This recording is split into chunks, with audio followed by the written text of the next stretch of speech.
So the main building blocks of coral is KH, carbonate, calcium, and magnesium. So basically you need to maintain nice high levels of calcium, carbonate, and magnesium in order for your corals to thrive. Now, if you start to run a KH level of under 8 for a long period of time, your corals may start to deplete. If you start to run under 400 for a long time, it may not be ideal.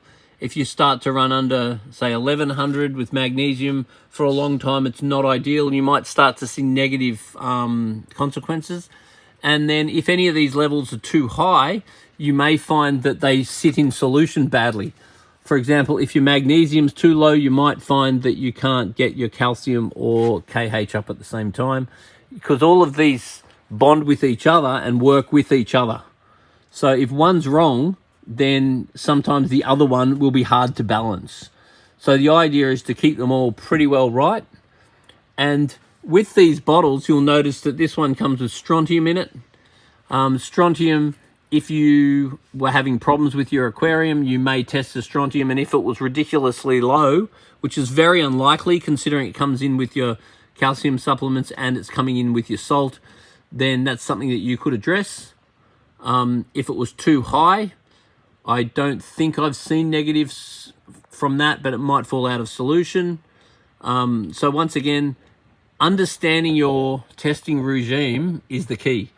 So if you've got a dosing pump and you've got all of these products set on the dosing pump, that's the ideal situation, because then you can slowly turn the dosing pump up or down in order to make sure that these levels are getting delivered at the correct level to match your testing.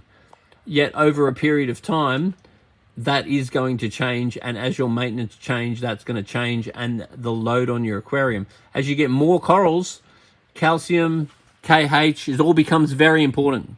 If you don't have many reef building corals, these levels are actually not that important because they don't get used, because it's all about supply and demand. Now, all of these bottles also have other essential elements in them.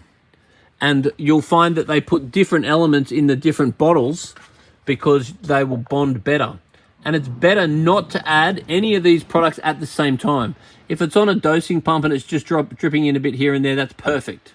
But if you're going to go dose a bucket or you're going to dose the tank, it's much better not to dose these at the same time, particularly not that one and that one.